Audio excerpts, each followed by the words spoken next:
जय हिंद दोस्तों, मैं हूं अनूप और आप सब लोग देख रहे हैं ग्लोबल कॉन्फ्लिक्ट। दोस्तों, कुछ दिन पहले ही मैं आप लोगों को बताया था कि रशिया द्वारा चाइना को S-400 मिसाइलों के सप्लाई को सस्पेंड किया गया। इस बात का असल खुलासा चाइनीज मीडिया में ही किया गया था, लेकिन तब तक रशिया के तरफ से इसे लेके कोई भी बयान जारी नहीं किया गया। पर आज के इस वीडियो में आप लोगों को बताऊंगा कि क्यों रशिया के तरफ से असल में अचानक से चाइना को S-400 मिसाइल के सप्लाई को सस्पेंड किया गया, जबकि इस दरमियान रशिया द्वारा भारत को जल्द से जल्द S-400 सप्लाई करने का बात भी कहा जा रहा है। दोस्तों, S-400 सप्लाई को लेके चाइना और रशिया के बीच में जो डेडलॉक का सिचुएशन तैयार हुआ है, उसके पीछे असल कारण है बीते कुछ महीनों का दोनों देशों के बीच में डिप्लोमेटिक रिश्ता बिगड़ने का। बहुत सारे ऐसा घटना बीते कुछ दिनों के अंदर हो चुका है जिसे लेके रशिया चाइना के ऊपर काफी नाराज था। दोस्तों, चलिए सबसे पहले जानते हैं कि S-400 के सप्लाई रोकने पे चाइना को किस तरीके का नुकसान हो सकता है। आप सबको पता ही होगा कि S-400 अब तक के दुनिया के सबसे एडवांस तरीन long range air defence system है, जो किसी भी तरीके का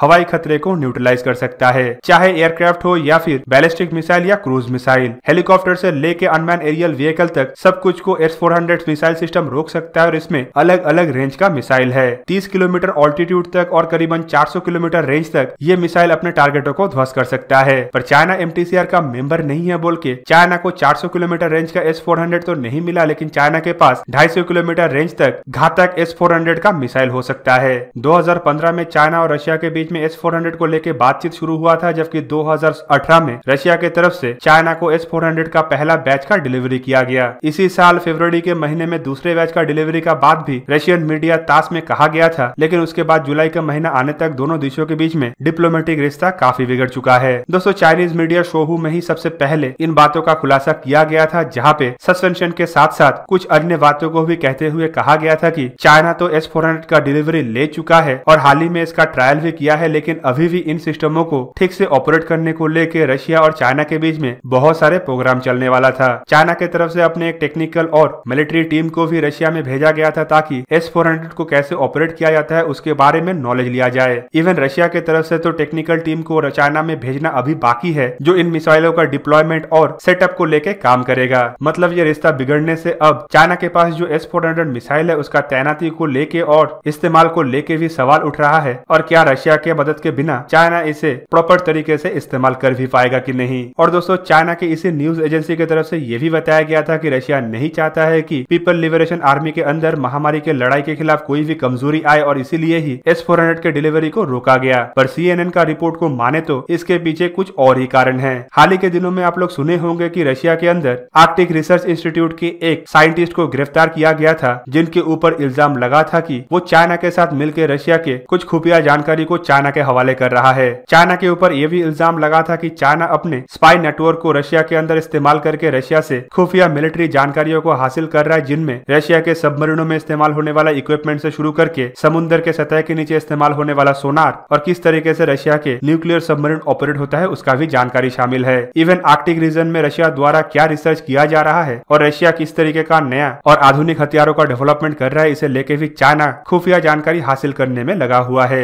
बीते कुछ सालों से चाइना के तरफ से अपने इंटेलिजेंस एजेंसी को रशिया के अंदर काफी हद तक एक्टिव किया गया है, और रशिया के उच्च अधिकारियों के अंदर भी चाइना अपना पहुंच को बढ़ा के रशिया के डिफेंस रिलेटेड खुफिया जानकारियों को हासिल करना चाहता है। और ये रशिया के लिए एक चिंताजनक विषय है, और इस तरीके का घटना घटने के बाद किसी भी देश के साथ किसी और देश का डिप्लोमेटिक रिश्ता पहले जैसे नहीं रहता। इवन रशिया के हथियारों को कॉपी करके और रिवर्स इंजीनियरिंग करके चाइना द्वारा जिस तरीके से अपने हथियारों का डेवलपमेंट किया जा रहा है, ये रशिया के टेक्नोलॉजी के ऊपर भी काफी ज्यादा नेगेटिव असर डाल रहा है। दोस्तों, चाइना के बेड़े में जितना भी हथियार है वो आइदर रशिया से खरीदा हुआ हथियार है या फिर रशिया से टेक्नोलॉजी को चोरी करके बनाया हुआ हथियार है। और दोस्तों, ये रशिया के हथियारों को एक्सपोर्ट मार्केट में भी कमजोर करता है, क्योंकि एक ही तरीके का दिखने वाला हथियार चाइना द्वारा डेवलप करके काफी सस्ता में मार्केट में फरोख्त भी किया जा रहा है। रशिया की इकोनॉमी के ऊपर चाइना इस तरीके से बीते कुछ सालों से बहुत ज्यादा असर डाला है, और जिस तरीके से चाइना रशिया के हथियारों के एक्सपोर्ट मार्केटों के ऊपर कब्जा कर रहा है, इससे रशिया के पहुंच साउथ एशियन देशों के अंदर भी कमजोर पड़ रहा है। और इसी सब बातों को लेके बीते कुछ सालों से रशिया काफी ज्यादा चाइना को लेके चिंतित था,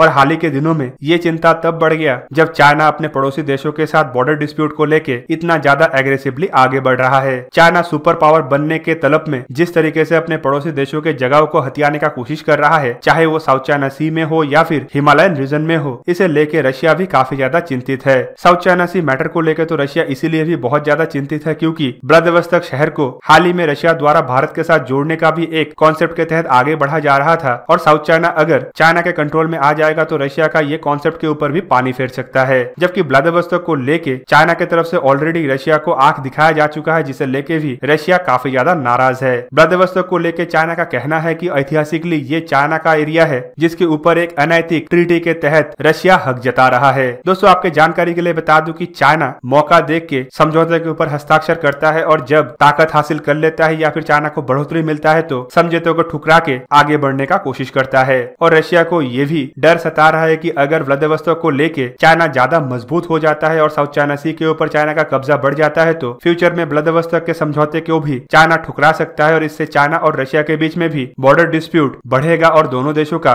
मिलिट्री कॉन्फ्रंटेशन भी हो सकता है। ऐसे समय चाइना रशिया से खरीदा हुआ हथियार या फिर रशियन टेक्नोलॉजी को चोरी करके बनाया हुआ हथियारों का इस्तेमाल ही रशिया के खिलाफ ना कर दे, इसीलिए भी रशिया काफी ज्यादा चिंतित है। और दोस्तों सबसे ज्यादा चिंता तो रशियन नेवी के इस्तेमाल होने वाला इक्विपमेंटों को लेके है जिसके ऊपर चाइना बुरी तरीके से अपने स्पाइंग नेटवर्क को चला रहा है और यही कुछ कारणों के वजह से शायद रशिया की तरफ से चाइना को इन हथियारों के सप्लाई को रोका गया है। या फिर ऐसा भी हो सकता है कि ऐतिहासिकली रशिया जिस तरीके से भारत को सपोर्ट करता है शायद वो भी एक कारण हो सकता है S-400 के डिलीवरी को रोकने को लेके। तो दोस्तों ये था आज का वीडियो। अगर आप लोगों को वीडियो अच्छा लगा तो इसे लाइक कीजिए और मेरे चैनल को सब्सक्राइब कीजिए और साथ में बना हुआ बेल आइकन को भी प्रेस कर दीजिए ताकि आप मेरा वीडियो देख पाए सबसे पहले। जय हिंद।